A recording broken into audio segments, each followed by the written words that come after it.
Shalom Elohim, Bapak Ibu dan teman-teman terkasih dalam Tuhan Yesus Kristus. Puji Tuhan, kita berjumpa kembali dalam program Kesaksian Iman yang luar biasa ini. Dan saya selalu merindukan Bapak Ibu sehat ya, bahagia dan dalam perlindungan Tuhan yang sempurna. Karena Tuhan selalu mengasihi kita dan memberkati kita. Dan Dia rindu kita dipakainya luar biasa untuk menjadi berkat besar bagi banyak orang. Tentunya itu adalah amanat agung Kristus Yesus, yaitu menjadi terang dan garam di muka bumi ini dan teruslah memberitakan Injil keselamatan. Baik, puji Tuhan, hari ini kita akan mendengarkan kesaksian dari Ibu Vira Saragih ya, seorang murtadin yang luar biasa. Sudah lama beliau dibaptis, yaitu tahun 2013, tetapi kisahnya itu terjadi di bulan Ramadan ya, ketika dia berpuasa menjalankan ibadahnya dengan ketat, dengan sungguh-sungguh. Di Ramadan itu dia tiba-tiba merasa lelah, merasa capek dengan agamanya, merasa jenuh, dia merasa lelah dengan segala aktivitas ritual agamanya. Dia melihat ini ada yang salah dengan jiwanya karena dia merasa tidak tenang, tidak damai, tidak merasakan sukacita dan ketentraman. Disitulah dia mendengarkan channel-channel Kristen, mendengarkan lagu-lagu rohani, dan dia mendapati dia ternyata mengalami damai, sejahtera, dan sukacita ketika mendengarkan lagu-lagu rohani. Dan ini sungguh luar biasa. Roh Kudus bekerja melalui lirik-lirik di lagu-lagu rohani tersebut dan menjamah hati jiwa dari Ibu Vira Saragih. Bagaimana kesaksiannya? Mari kita saksikan bersama-sama. Tuhan memberkati. Saya Simalungun, saya Saragih Simalungun. Oh, ternyata. Waduh. Kak Vira, emang tadinya muslimah? Iya, Bang. Tadinya muslimah. Berapa tahun Anda menjadi seorang muslimah? Sebelum kita jawab ya masalah perpuluhan, kita cerita itu dulu nih. Karena Komal ini nih komal-komal tentang Islam dan Kristen, gitu. Coba. Oh iya. 23 tahun. 23 tahun menjadi seorang muslimah. Dan sudah berapa lama menjadi seorang Kristen? Sejak 2013. Oh, berarti udah lama, 2013. Oke.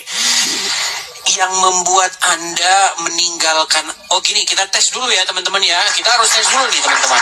Ya, kita tes. Berarti dulu waktu muslimah sholat, ngaji. Iya, sholat. Iya dong. Bisa nggak kami membuktikan bahwa dulu benar-benar sholat? Biasanya tesnya itu adalah bagaimana doa-doa sholat, bagaimana doa segala macam, terus habis itu bacaan ayat-ayat Al-Quran kami mau dengar. Oh iya. A'udzubillahiminasyaitonirrajim. Bismillahirrahmanirrahim. Qul huwallahu ahad, Allahus samad, lam yalid wa lam yulad wa lam yakul lahu kufuwan ahad. Oke, kalau misalnya surat lain coba, itu kan surat Al-Ikhlas umum, coba yang lain. Wal asri innal insana lafir us lallazina amanu wa amilu solihati wa tawasaw bil haq wa tawasaw bil sabr. Sah mantan muslim. Oke, yang ingin kami tanyakan nih Kak Vira, bagaimana jalan ceritanya kok bisa Anda ini meninggalkan agama Islam lalu menjadi orang Kristen? Apa jangan-jangan juga karena pernikahan lagi? Coba jelaskan. Enggak. Jadi dulu waktu saya baru selesai kuliah, bapak saya meninggal. Oke. Jadi saya ini 9 bersaudara, Bang. 7 laki-laki, 2 perempuan. Oke. Jadi waktu bapak saya meninggal itu, kita tuh kayak abang-abang yang lain tuh, ya kayak ustadz-ustadz gitulah. Oke. Jadi saya tuh dibilang, ya setelah orang tua meninggal, setelah itu ada 3 amalan yang tidak putus. Iya. Itu sedekah, anak yang soleh, gitu-gitu kan, Bang.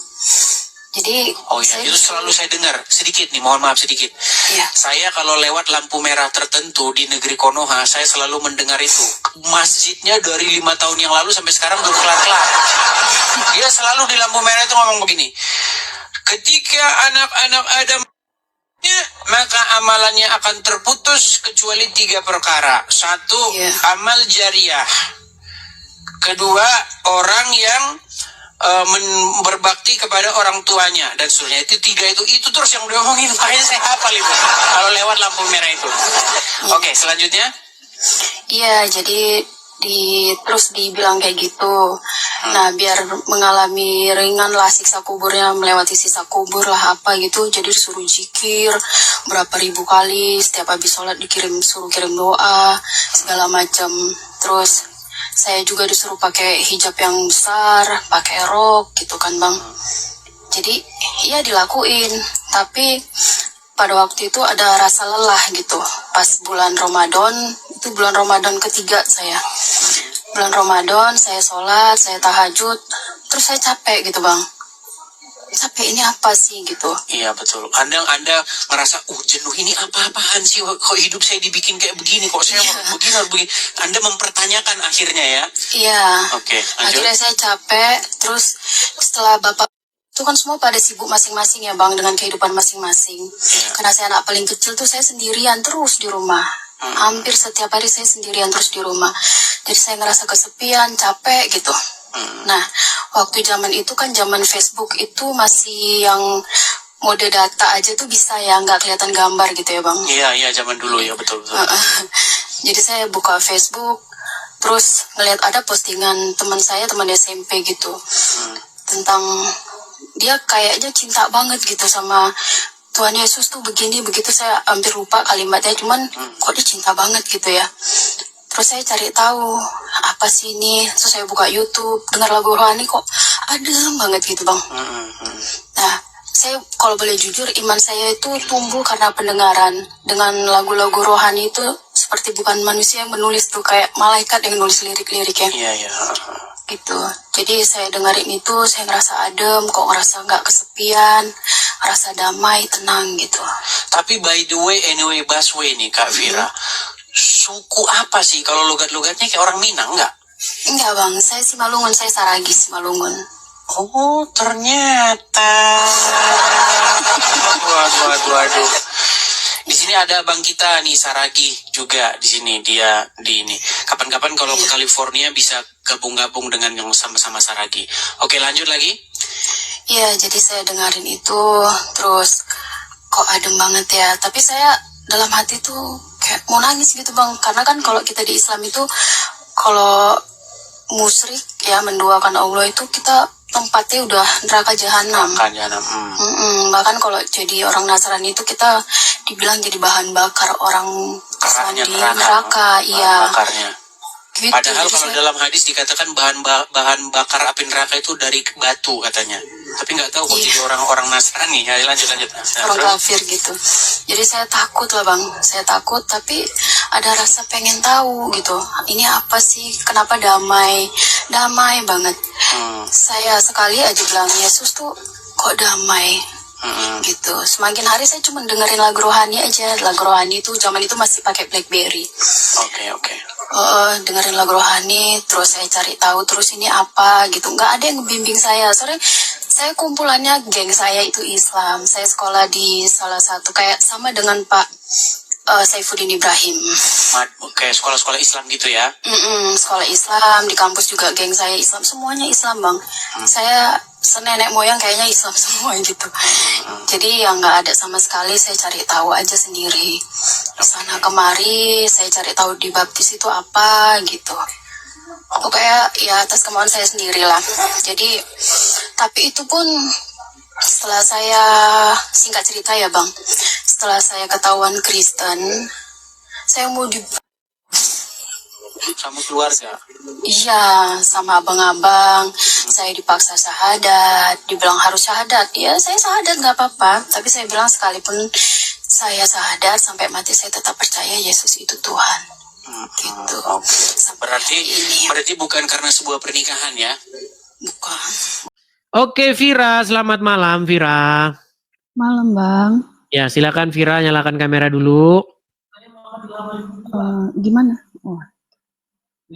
Oke, saya balikan dulu. Saya bantu dulu. Udah silakan diterima. Ya, salam Bang Idis. Shalom Vira. Saya tanya dulu, Vira ini Kristen atau Islam? Saya Kristen bang, saya udah pernah naik kemarin. Memang dari lahir sudah Kristen? Iya bang. Oh iya, ingin menyampaikan apa? Enggak, saya udah ada inbox Bang Idis, cuman memang mungkin abang belum sempat membaca. Oh ya, yang apa itu? Mm. Tentang apa? Jadi saya tuh kan naik ke sini tuh beberapa hari yang lalu, Bang. Mm-mm. Terus saya banyak sekali di inbox sama muslim-muslim ini loh, Bang. Karena apa? Terlalu ya dikata-katain lah dengan omongan yang menurut saya di luar nalar gitu, terlalu Iya, kotor omongannya. penyebabnya itu karena apa? Ya saya dikatain bohong, Bohong pura-pura kenapa? pura-pura murtad gitu.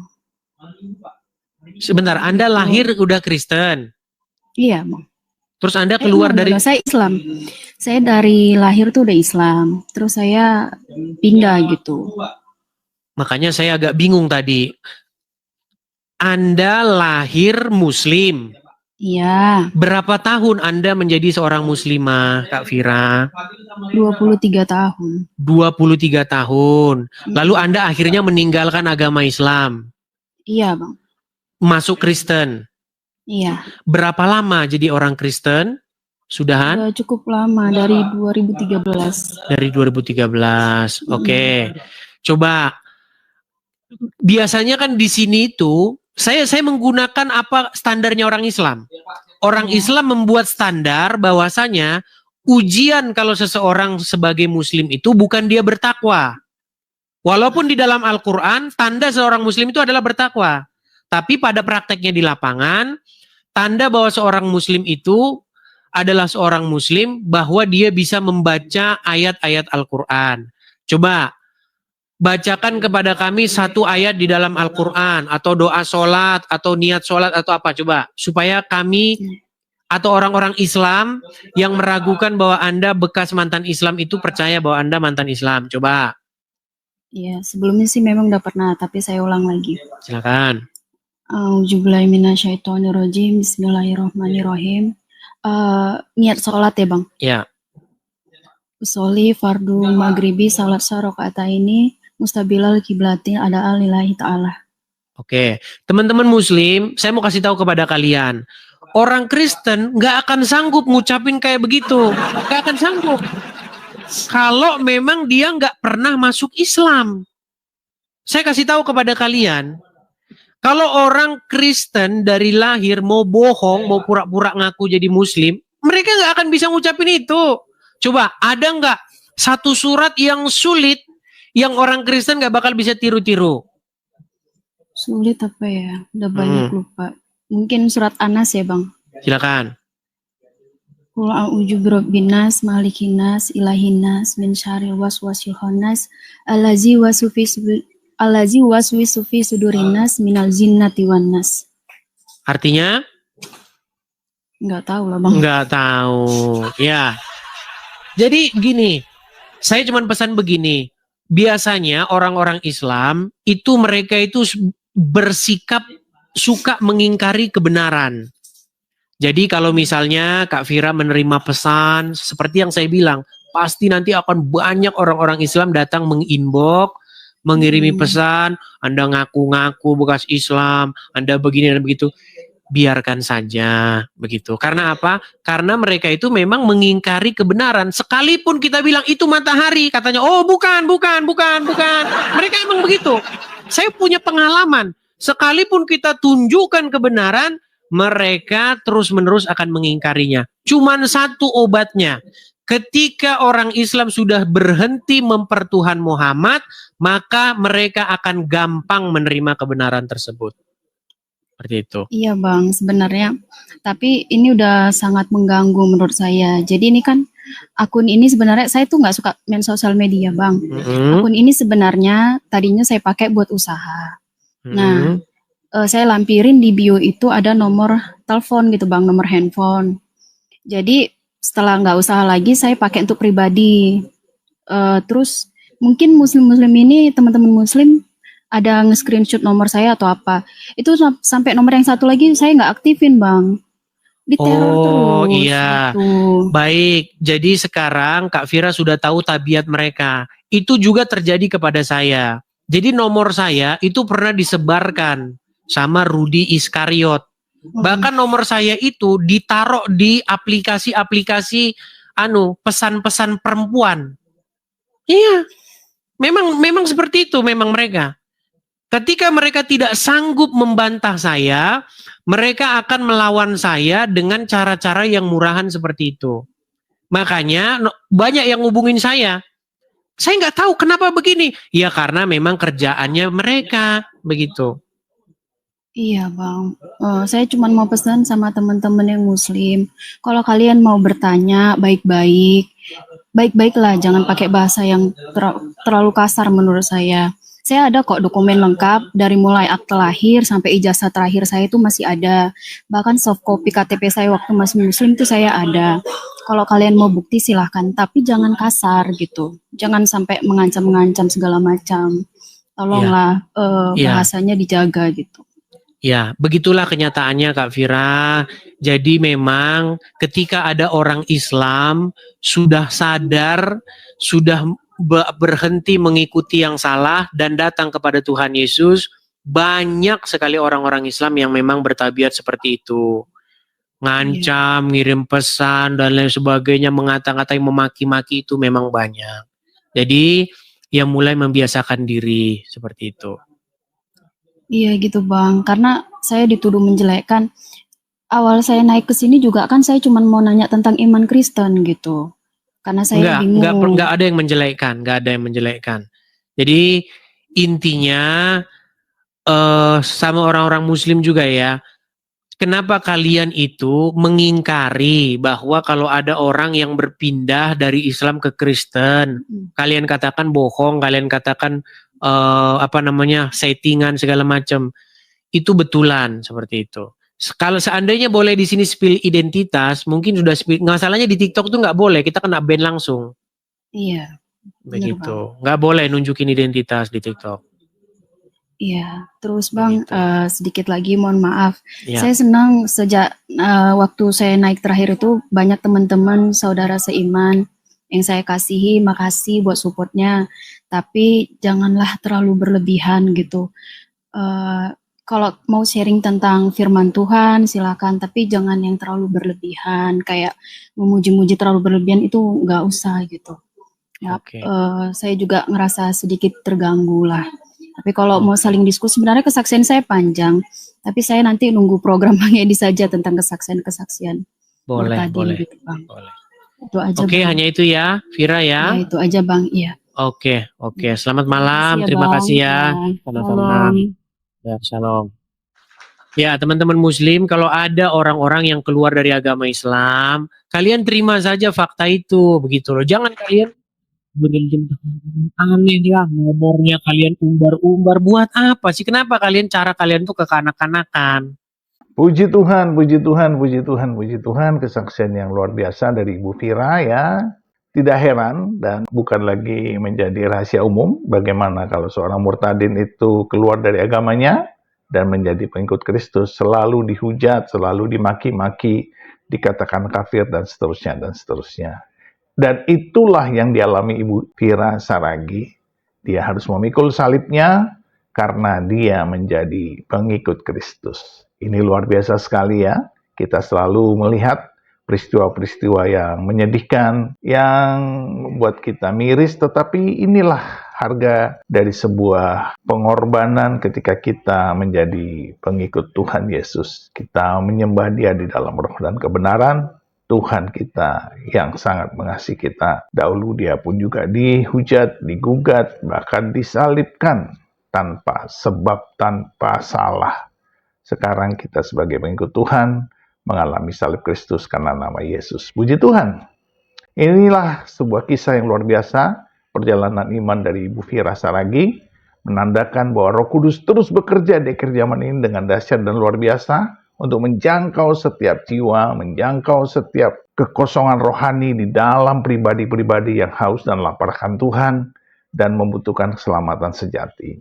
Tetaplah setia, tetaplah relevan, teruslah bersahabat, berdoa, mengasihi, mengampuni, dan menjadi berkat bagi banyak orang.